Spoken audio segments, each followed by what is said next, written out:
Indonesia memiliki tujuan yang beragam, yakni untuk kepentingan politik dan ekonomi, memperoleh gelar akademik, melakukan penelitian, dan sebagainya. Pembelajaran BIPA diselenggarakan di beberapa perguruan tinggi di Amerika Serikat. Soemarmo menjelaskan bahwa bahasa Indonesia di Amerika Serikat merupakan bahasa Asia ketiga yang paling banyak dipelajari setelah Jepang dan Cina. Sehubungan dengan besarnya minat bahasa Indonesia di Amerika Serikat dan sudah tidak lagi dikaitkan dengan kepentingan ekonomi, politik, dan perang, tetapi lebih dikaitkan penelitian linguistik tradisional, penelitian linguistik sosial, dan penelitian pedagogis bahasa Indonesia.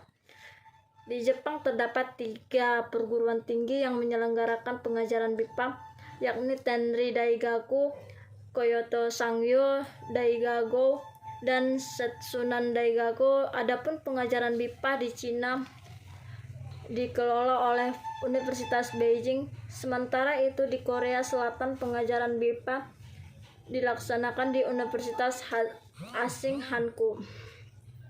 Di kampus Seoul dan kampus Yongin telah menyelenggarakan jurusan Malaysia Indonesia. Adapun di Inggris satu-satunya perguruan menyelenggarakan pengajaran bahasa dan sastra Indonesia adalah School of Oriental and African Studies. Di perguruan tinggi ini bahasa dan sastra Indonesia diajarkan berdampingan dengan pengajaran bahasa dan sastra Belanda dan Arab, antropologi, ekonomi, hukum, politik, dan perbandingan agama. Hal terpenting yang perlu dicatat adalah bahwa bahasa dan sastra Indonesia dapat dipelajari di perguruan tinggi untuk memperoleh gelar akademik sampai dengan jenjang pascasarjana. Di Australia, pembelajaran BIPA memperlihatkan corak yang berbeda dengan negara lain. Di sini mata pelajaran bahasa Indonesia merupakan salah satu mata pembelajaran yang populer di sekolah dasar dan sekolah menengah. Karena itu, Adelaar menyatakan bahwa Australia merupakan pusat BIPA yang paling besar di dunia. Hal ini dapat dilihat bahwa jumlah guru dan jumlah BIPA di Australia lebih banyak daripada jumlah guru dan pelajaran BIPA di negara lain. Program pembelajaran meliputi semua keterampilan berbahasa Indonesia, yaitu menyimak, berbicara, dan membaca dan menulis. Pembelajaran BIPA tidak sama dan pembelajaran bahasa Indonesia yang diberikan oleh penutur asli Indonesia. Banyak aspek yang harus diperhatikan dalam pembelajaran, baik aspek internal maupun aspek eksternal. Pembelajaran BIPA untuk pribumi lebih diarahkan pada penanaman nasionalisme. Bahasa Indonesia merupakan identitas dan kebanggaan Indonesia. Karena itulah bahasa Indonesia menjadi materi wajib yang harus dipelajari semua jenjang pendidikan dari sekolah SD sehingga perguruan tinggi. Pembelajaran bahasa Indonesia berkembang menjadi 2, yaitu menyampaikan pengetahuan tentang bahasa Indonesia secara teoritis dan pertanggungjawaban secara moral terhadap bahasa Indonesia. Pembelajaran pribumi telah mengetahui pembelajaran secara moral, pembelajaran bahasa Indonesia secara praktis, namun harus menguasai juga sebagai bentuk keilmuan atau teoritis. Sementara itu, BIPA mengacu pada aspek keberfungsiannya. Bentuk keilmuan atau pembelajaran BIPA biasanya dilakukan untuk menjembatasi terkait tujuan tertentu. Biasanya mereka datang ke Indonesia dalam waktu yang singkat saja. Mereka membutuhkan bahasa Indonesia dapat berkomunikasi dengan orang Indonesia selama mereka berada di Indonesia. Pembelajaran BIPA di Indonesia memiliki peran penting apabila dikaitkan dengan posisi Indonesia dalam percaturan dunia yang semakin hari semakin penting. Tidak dibukanya pasar kerja di Indonesia membesar peluang bagi orang asing untuk memasuki wilayah Indonesia untuk dapat memperoleh lapangan kerja di Indonesia. Berkaitan dengan pentingnya program BIPA di Indonesia, yang perlu mendapatkan perhatian adalah pelaksanaan pembelajaran. Tujuan lain dari belajar bahasa Indonesia adalah tujuan akademik. Beberapa universitas di luar negeri membuka jurusan bahasa Indonesia sebagai juga berada dalam Asia Studies. Hal ini membuka peluang pembelajaran BIPA berkembang di sana. Pembelajaran yang belajar bahasa Indonesia dalam hal ini bertujuan akademik. Mereka mempelajari bahasa Indonesia sebagai sebuah ilmu, tidak sekedar berkomunikasi saja. Ada beberapa program beasiswa pemerintah Indonesia maupun pemerintah negara lain yang diberikan pada para mahasiswa yang ingin studi di Indonesia, seperti program Kemitraan Negara Berkembang atau KNB. Di Indonesia memberikan beasiswa bagi para orang asing yang ingin studi lanjut dan program bachelor degree dan master degree di Universitas Indonesia. Tidak semua mata kuliah di universitas provider terselenggara dalam bahasa Inggris sebagai bahasa internasional. Mahasiswa asing juga harus menguasai bahasa Indonesia yang digunakan dalam proses perkuliahan, baik lisan maupun tulisan. Kemampuan bahasa Indonesia sederhana mereka dalam berkomunikasi belum mencukupi. Untuk ini, hal belajarnya adalah tujuan akademik. Demikian halnya jika seorang ingin menjadi peneliti di wilayah Indonesia, mereka membutuhkan kompetensi bahasa akademik. Di samping bahasa komunikatif, pembelajaran BIPA diarahkan pada pemrograman bahasa yang sesuai kebutuhannya dalam meneliti titik wilayah. Ini sudah menjadi bagian dari awal wilayah akademik.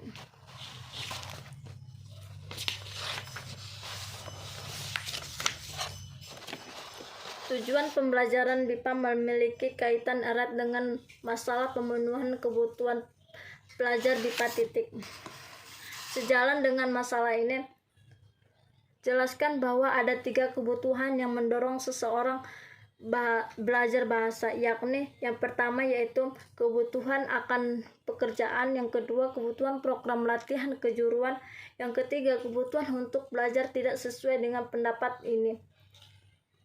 Menyatakan bahwa program BIPA bertujuan untuk yang pertama yaitu mengikuti kuliah di perguruan tinggi Indonesia, yang kedua membaca buku dan surat kabar untuk keperluan penelitian, dan ketiga berkomunikasi secara lisan dan dalam kehidupan sehari-hari Indonesia. Berkaitan dengan pembahasan tentang karakteristik belajar dewasa, menjelaskan bahwa ada beberapa sifat yang harus diperhatikan dalam pembelajaran BIPA. Yang pertama, pelajar BIPA sudah memiliki cukup banyak pengetahuan dan wawasan sehingga kebutuhan mereka juga kebutuhan orang dewasa, bukan lagi kebutuhan anak-anak. Kedua, bahwa orang asing atau orang barat suka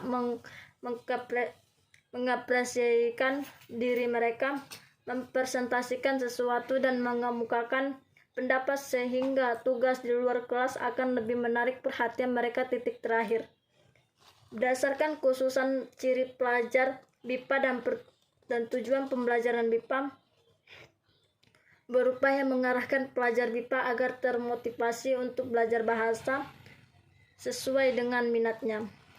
Berdasarkan tingkat kemampuan pembelajarannya, pembelajaran BIPA juga berbagi dalam beberapa teori. Titik kemampuan pembelajaran dalam hal ini penguasaan terhadap bahasa Indonesia. Pembelajaran BIPA terbagi menjadi 3 bagian, yaitu level standar, menengah, dan lanjut. Dalam pembagian kategori yang mengacu pada CEFAL, jenjang ini dirincikan dalam 6 tingkat. Berbicara, membaca, dan menulis, masing-masing level memiliki indikator kompetensi. Ini digunakan dalam pembelajaran bahasa di Eropa dan beberapa tempat lainnya. BIPA dapat digolongkan dalam beberapa jenis berdasarkan periode program pelajarannya. BIPA 3D terbagi atas yang pertama, yaitu pembelajaran BIPA singkat short prodi yang biasanya berkisar antara 2 minggu sampai 2 bulan. Yang kedua, pembelajaran BIPA reguler yang biasanya terlaksana dalam jangka waktu yang cukup memadai atau sekitar 4 bulan atau 1 semester atau 2 semester. Berdasarkan tujuannya, pembelajaran BIPA dapat dikategorikan dalam satu BIPA umum yang bertujuan untuk mengajarkan bahasa Indonesia, tujuan untuk berkomunikasi sehari-hari. BIPA akademik, BIPA yang bertujuan untuk bahasa Indonesia akademik. BIPA tujuan rekreasi yang ditujukan untuk mereka yang berwisata Indonesia. Dan yang keempat, tujuan khusus yang tujukan untuk pembelajaran bahasa Indonesia dengan tujuan tertentu, seperti orientasi pada pekerjaan khusus atau lainnya. Untuk mengetahui permasalahan tersebut, mempertahankan motivasi belajar pengajar asing, diperlukan upaya yang sungguh-sungguh dalam menciptakan perangkat pembelajaran yang sesuai dengan kebutuhan mereka. Hal ini mengimplikasikan perlunya upaya penyusunan program pembelajaran, pemilihan metode pembelajaran.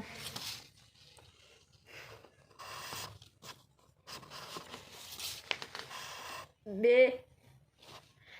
Sejarah dan perkembangan BIPA. Perjalanan BIPA di Indonesia sudah cukup panjang. Sejak adanya BIPA yang tercetus dalam sejarah Sumpah Pemuda 1929 dengan penegasan menjunjung persatuan bahasa Indonesia. Sumpah Pemuda menjadi tonggak keberadaan bahasa Indonesia di tanah air. Persatuan para pemuda dan sangat nasionalisme menjadi saksi atas lainnya. Bahasa Indonesia berasal dari bahasa Melayu yang akhirnya dikukuhkan menjadi bahasa nasional pada 1928. Selanjutnya, bahasa Indonesia dimantapkan menjadi bahasa negara pada tahun 1945. Sampai saat ini, bahasa Indonesia memiliki dualisme fungsi sebagai bahasa Indonesia dan bahasa negara. Sesungguhnya, berangkat dari keberadaannya tersebut, bahasa Indonesia sudah mulai dipelajari dan meluas dalam cakup bahasa Indonesia yang dipelajari oleh bahasa asing sebagai bahasa asing. Rekam sejarah penjajahan tanah air kita menegaskan hal tersebut. Pembelajaran BIPA bukanlah hal baru. Titik pembelajaran BIPA sudah berkembang pesat saat ini, baik dalam maupun di luar. Setidaknya data yang ada di Depdiknas menunjukkan bahwa ada 290 perguruan tinggi atau lembaga di 40 negara yang telah menyelenggarakan program meski dengan nama yang berbeda-beda. Adapun negara Cina, Denmark, Mesir, Prancis, Jerman, India, Italia, Jepang, Singapura, Papua, dan Rusia, bahasa Indonesia membawa kepentingan dari perspektif histori dan global. Di Australia, sekitar 27 universitas telah memiliki jurusan bahasa Indonesia. Di Rusia, permintaan tenaga pengajar BIPA selalu datang dari 5 pusat studi bahasa di universitas di sana, yakni Vladivostok University. Di Amerika Serikat, pengajaran BIPA dipelopori oleh Profesor Isidore pada tahun 1948 di Universitas Yale. Di bagian bumi Afrika juga berkembang di negara Maroko. Pengajaran bahasa Indonesia telah diresmikan yaitu di Universitas Muhammad F. Bahasa Indonesia di universitas tersebut. Perkembangan dan maraknya pengajaran bahasa BIPA di dalam dan di luar negeri merupakan fakta bahwa bahasa Indonesia sudah mulai diminati oleh orang asing sebagai bahasa yang harus dikuasai. Bahasa Indonesia menjadi sarana bagi mereka. Hal ini mengingat faktor strategis Indonesia dan dilihatnya dalam percaturan interaksi internasional. Upaya pemerintah untuk menguatkan bahasa Indonesia makin kokoh. Munculnya Undang-Undang Republik Indonesia Nomor 24 Tahun 2019 tentang bendera bahasa dan lambang negara serta lagu kebangsaan merupakan langkah tegas yang memperkukuh posisi bahasa Indonesia. Hal ini akan dibahas dalam buku tentang bahasa negara dan bagian 7 tentang peningkatan. Yang ketiga, C. Kondisi aktual pembelajaran BIPA. Penggunaan kurikulum pengajaran BIPA hingga tahun 2014 belum ada keseragaman. Setiap lembaga embangnya kurikulum sendiri. Buku-buku ajar BIPA juga sangat beragam bagi dari segi maupun kualitas. Kondisi berikutnya adalah persoalan bahasa. Kondisi berikutnya adalah persoalan bahan ajar. Bahan ajar yang disediakan untuk pengajaran BIPA di Indonesia dapat dikatakan belum banyak. Sebelum tahun 2015, buku-buku yang disebarluaskan oleh Badan Bahasa adalah buku Lementera 1 untuk siswa BIPA tingkat dasar. Tentu saja program BIPA tidak hanya memerlukan kurikulum dan bahasa ajar. Ada satu komponen penting yang harus diperhatikan untuk keberhasilan program tersebut. D. Program pembelajaran BIPA berdasarkan sifat program pembelajaran. Program pengajaran BIPA adalah suatu rencana kerja pengajaran BIPA yang tersusun secara sistematis dan metodis dalam jangka waktu yang tertentu untuk mencapai suatu tujuan yang disusun secara teratur. Adapun metodis artinya aturan tertentu. Program pembelajaran BIPA berfungsi sebagai yang pertama pemandu dan yang kedua pengecek pengajaran BIPA, sebagai pemandu program pengajaran BIPA dapat dimanfaatkan oleh guru. Program pengajaran BIPA memberikan kontribusi kepada pengajar BIPA yang efektif. Pengajaran BIPA tidak sama dengan pengajaran yang baik. E. Program pembelajaran BIPA. Berdasarkan sifat program pembelajaran, berdasarkan sifat program, paket program pengajaran BIPA dapat dibagi menjadi dua, yaitu 1. Paket program tetap atau program rutin, dan yang kedua paket program alternatif atau program pilihan. Paket program yang sudah disiapkan secara tetap atau program rutin adalah paket program yang sudah disiap secara tetap dari waktu ke waktu secara periodik. Paket program tetap yang dipersiapkan oleh penyelenggaraan pengajaran BIPA pada prinsip dapat dikelompokkan menjadi 3 tingkat, yaitu tingkat pemula, tingkat menengah, dan tingkat lanjut. Namun, tingkat tersebut dapat berubah tergantung dalam kondisi pelajar. Perubahan ini disebabkan oleh adanya kemampuan pelajar pada tingkat menengah yang bervariasi. Misalnya, ada 5 orang pengajar BIPA yang tergolong pada tingkat menengah. Dari ke-5 orang tersebut, ada yang pernah belajar bahasa Indonesia selama 1 bulan. Ada yang pernah belajar 1 semester tapi hanya belajar tata bahasa. Ada yang belum pernah kursus tapi sudah biasa berkomunikasi dalam bahasa Indonesia karena sudah 3 bulan berada di Indonesia. F. Program pembelajaran BIPA berdasarkan tempat pembelajaran. Adanya penjelasan contoh pengulangan, pendekanan, dan latihan berbahasa Indonesia merupakan kegiatan yang mewarnai paket pembelajaran di dalam kelas. Hal ini sesuai dengan apa yang telah dikemukakan. Sekian dan terima kasih. Assalamualaikum warahmatullahi wabarakatuh.